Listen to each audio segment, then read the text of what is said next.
तो कॉन्सेंट्रेशन का इफेक्ट देखना है वो आपको। इसमें जो कॉन्सेंट्रेशन का इफेक्ट है वो इसके किसमें छुपा है? डेफिनेशन में। ठीक है, तो डेफिनेशन लिखते हैं पहले कंडक्टिविटी। चलो, कंडक्टिविटी जो है क्या होती है? Conductivity, conductance produced by all the ions present in unit volume, we can say present in 1 centimeter cube.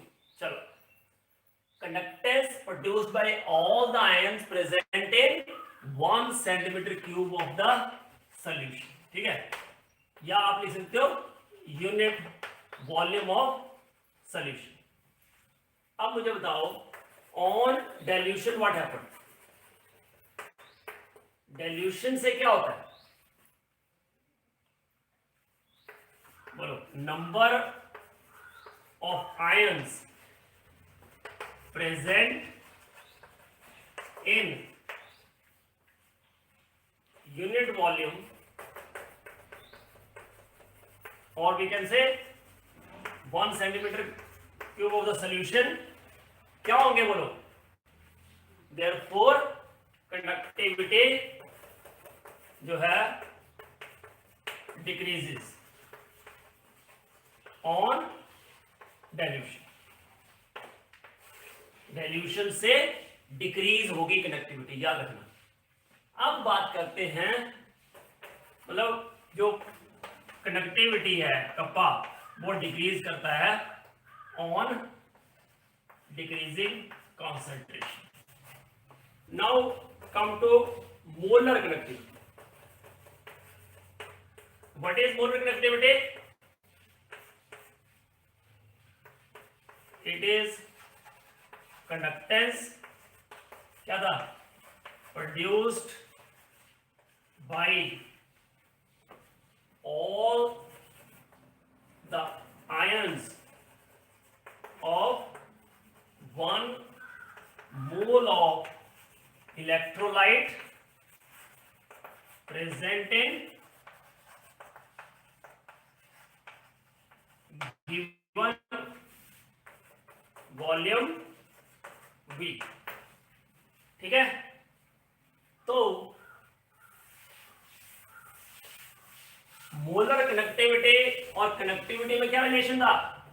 Molar connectivity is equal to conductivity into B, K over C लिखा था ना, और फिर के इनटू बी किया था। अब देखो, on dilution conductivity decreases, but volume, ये कौन सा वॉल्यूम है? कंटेनिंग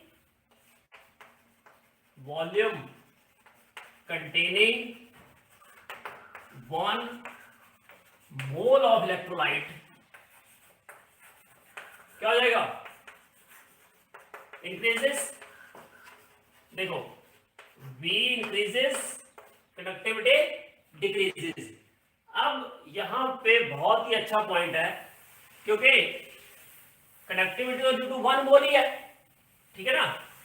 अब 1 मोल पहले 1 लीटर में था, अभी वो 1 मोल मान लिया, डबल कर दिया हमने 2 लीटर में, तो आयन के बीच की जो डिस्टेंस है वो बढ़ गई, तो आयन फ्री नहीं हो गए ज्यादा, आयन ज्यादा फ्री हो जाएंगे, और 1 मोल जो आयन प्रोड्यूस होंगे 1 मोल की वजह से, उनकी मूवमेंट क्या हो जाएगी? फास्ट हो जाएगी। मूवमेंट क्या हो जाएगी? फास्ट। तो कंडक्टिविटी में दो it is decreasing, but volume जो है उसमें जो इंक्रीज होगा वो बहुत ज्यादा होगा, ठीक है। तो इस वजह से जो मोलर कंडक्टिविटी है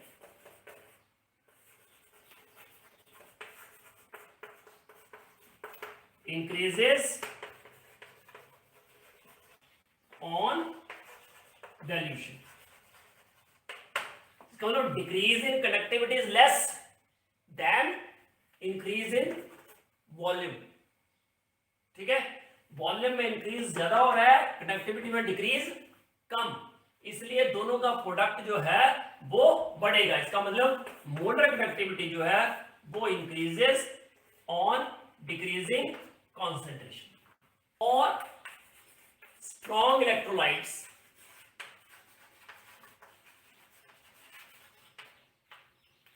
जो फॉर्मूला होता है that is molar conductivity at concentration C is equal to molar conductivity at infinite dilution minus A under root C. It is for strong electrolytes and it is known as Debye-Huckel-Onsager equation. It is Debye-Huckel-Onsager equation. ठीक है, इसमें देख लो it is for strong electrolyte. तो मैं अगर graph plot करूं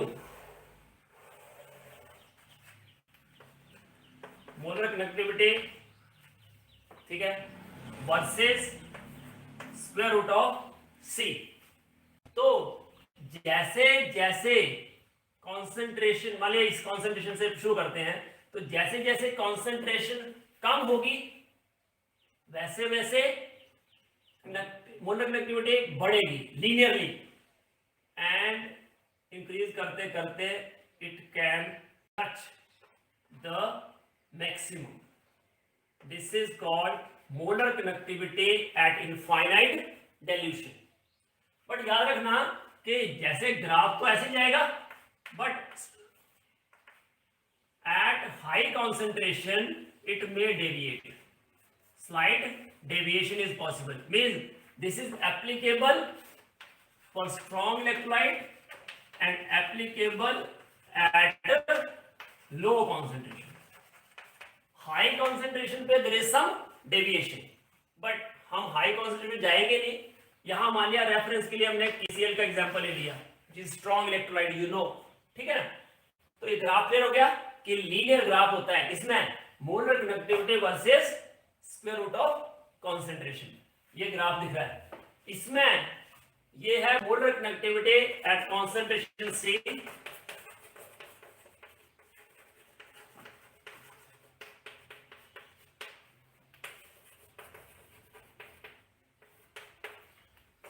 delta M infinity लिखते हैं या फिर हम डेल्टा एम नॉट भी लिख सकते हैं, ठीक है। It is molar conductivity at infinite dilution,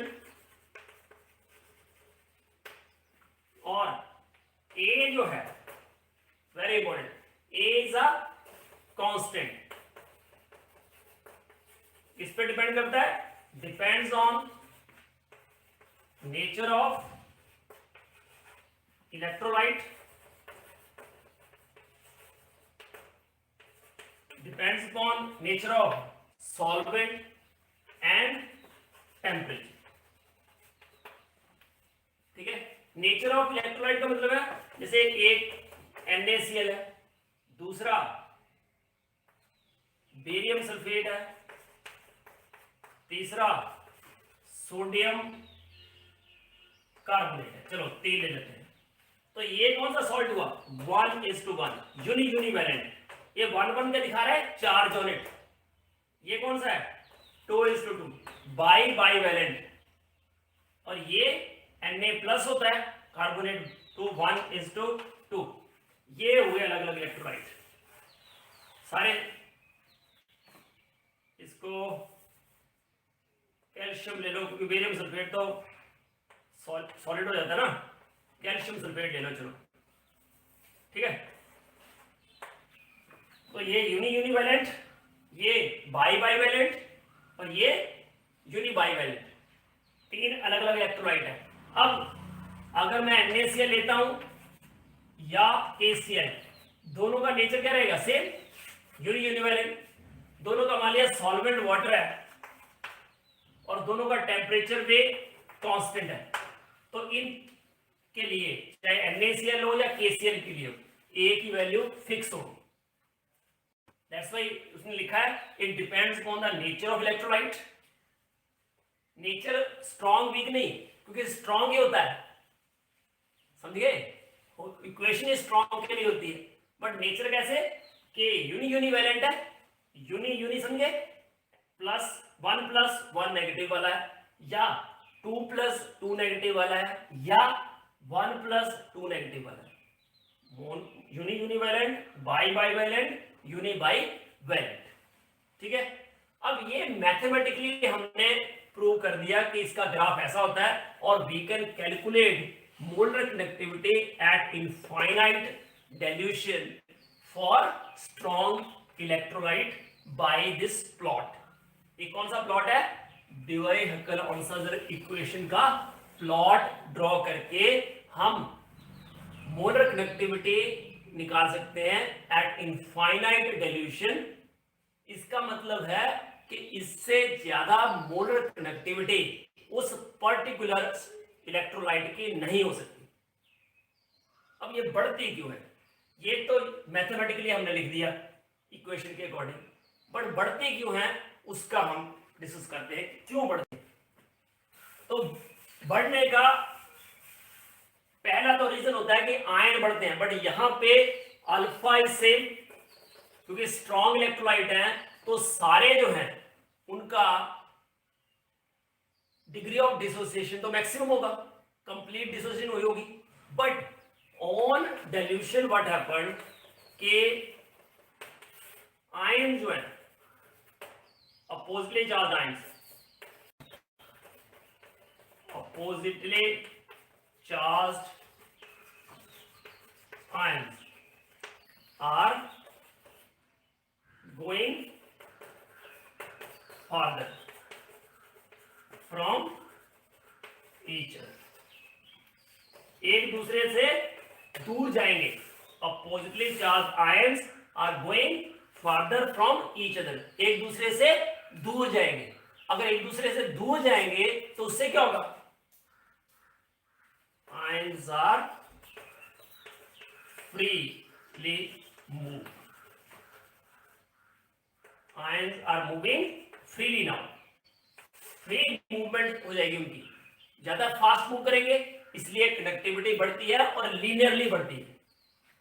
ठीक है, बट अगर यही हम वीक इलेक्ट्रोलाइट के लिए अप्लाई करें और ग्राफ प्लॉट करना ट्राई करें, तो स्टार्टिंग में तो बिल्कुल कम होगी क्योंकि वीक है। जैसे जैसे कॉन्सेंट्रेशन डिक्रीज करेगी तो अब दो फैक्टर काम करेंगे। देखो, अब दो फैक्टर काम करेंगे बेटा, कौन कौन से? एक alpha is equal to Ka/C for weak electrolytes, मतलब K/C, K is dissociation constant और C क्या है? कॉन्सेंट्रेशन। तो कॉन्सेंट्रेशन जैसे जैसे कम होगी अल्फा बढ़ेगा, मतलब वीक के लिए more ions are form on dilution, ions बढ़ेंगे, इसलिए जैसे वो वीक इनफाइनाइट की तरफ जाएगा तो एकदम बढ़ेगा, it never touches this axis. तो lambda M infinity cannot be calculated for weak electrolyte। Weak electrolyte के लिए हम नहीं निकाल सकते लैम्डा इंफिनिटी, तो उसके लिए हमें यूज करना पड़ता है क्रोस्ट law, S centimetre square per मोल का किया था कि K जो है वो S पर सेंटीमीटर है और C जो है वो मोल पर सेंटीमीटर क्यूब है, फिर वो किया हमने इन 2000।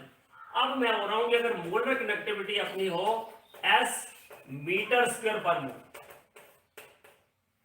मोलर कंडक्टिविटी हो S मीटर स्क्वायर पर मोल, ठीक है, तो जो K है वो S पर मीटर और C जो है वो मोल पर मीटर क्यूब, ये हो जाएगा। SI यूनिट लिया हमने, S पर मीटर और ये मोल पर मीटर क्यूब, ठीक है ना, SI यूनिट्स पे ले लिया। तो अगर मैं इसको करता हूं मोलैरिटी, मोल पर लीटर, तो बता सकते हो कि 1000 ऊपर मल्टीप्लाई होगा नीचे होगा कि, देख लो 1 लीटर जो होता है दैट इज 1 डेसीमीटर क्यूब, ठीक है, और डेसीमीटर क्या होता है 10⁻⁻1 मीटर क्यूब, मतलब 10⁻⁻³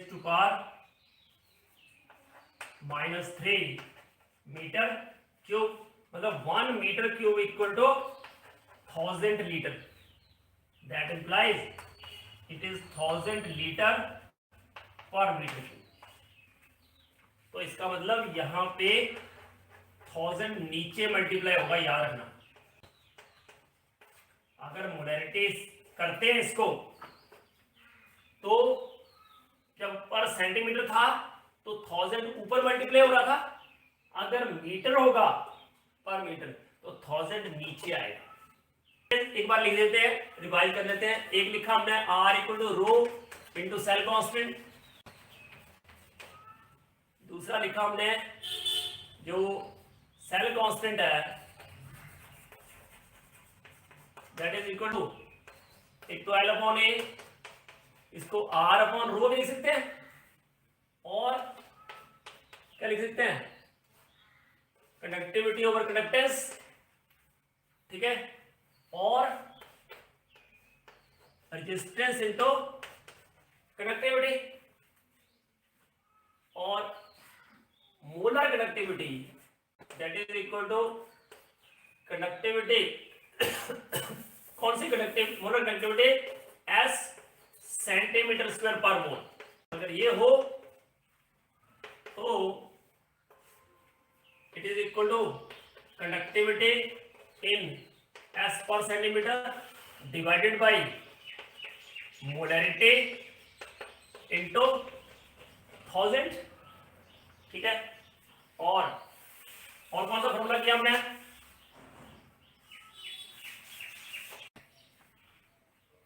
molar conductivity in S metre square per mole that is equal to conductivity in S per metre into 1000 over into molarity into 1000, और इक्विवेलेंट कंडक्टिविटी किया हमने S centimetre square per equivalent that is equal to K in S per centimetre into 1000 over normality. इन सब पे numerical करेंगे हम कल, इसलिए मैं लिख रहा हूं, ये स्क्रीनशॉट लेके एक बार याद कर लेना, ठीक है ना। और equivalent connectivity equal to 1 upon number of positive ions, charge on positive ion into molar connectivity, ठीक है। तो ये फॉर्मूलाज जो हैं 1 2 3 4 5 6, ये फॉर्मूला आपको याद रखने हैं कल के लिए, क्योंकि इस पे हम न्यूमेरिकल करेंगे कल, ठीक है। किसी को कोई डाउट है तो प्लीज आस्क। जो हमने किया ना molar conductivity for strong electrolyte और वीक, स्ट्रॉन्ग के लिए लीनियर क्यों रहता है, क्योंकि सिर्फ उसमें आयन की मूवमेंट पे डिफरेंस आता है, आयन तो उतने होते हैं, बट जो वीक इलेक्ट्रोलाइट है उसका आयंस बढ़ते रहते हैं जैसे जैसे डिल्यूशन करते हैं, तो कभी वो इनफाइनाइट आएगा ही नहीं, मैक्सिमम कभी आएगा ही नहीं, समझ गए। और इनफाइनाइट डिल्यूशन पे आयंस आर टोटली फ्री, एक आयन दूसरे आयन के साथ कोई पता नहीं है कि मेरे साथ कौन सा आयन था, हर आयन फ्री होगा बिल्कुल, इसलिए उसको बोलते हैं मैक्सिमम कनेक्टिविटी, ठीक है ना। Molar connectivity eight infinite dilution is maximum connectivity, ठीक है। देन जो वीक है उसके केस में मैंने बता दिया आपको कि जैसे जैसे डाइल्यूट करते जाते हैं उसका अल्फा इंक्रीज करता जाता है, वीक का अल्फा का इंक्रीज करने से मतलब डिसोसिएशन बढ़ती जाती है, आयंस बढ़ते रहते हैं वीक के केस में, क्योंकि पहले तो बिल्कुल ही फीबली डिसोसिएटेड होते हैं ना, और कभी 100% तो होता नहीं है, इसलिए कभी भी मोलर कंडक्टिविटी मैक्सिमम नहीं आती है वीक की, ठीक है। और स्ट्रॉन्ग से तो हमेशा थोड़ी कम मिलेगी, बट कभी वो टच नहीं करेगा, क्योंकि उसका ग्राफ देखा ना आपने, कैसा ग्राफ जा रहा था, ऐसे, it can never touch this, extrapolate नहीं कर सकते उसको। स्ट्रॉन्ग के केस में कैसा था, ऐसा था, और फिर हमने यहां टच करवा दिया, तो स्ट्रॉन्ग के लिए तो आ गया, पर वीक के लिए नहीं आता कभी भी, ठीक है। ये वीक जैसे एसिटिक एसिड ले लिया हमने। Thank you very much for watching this video, God bless you all.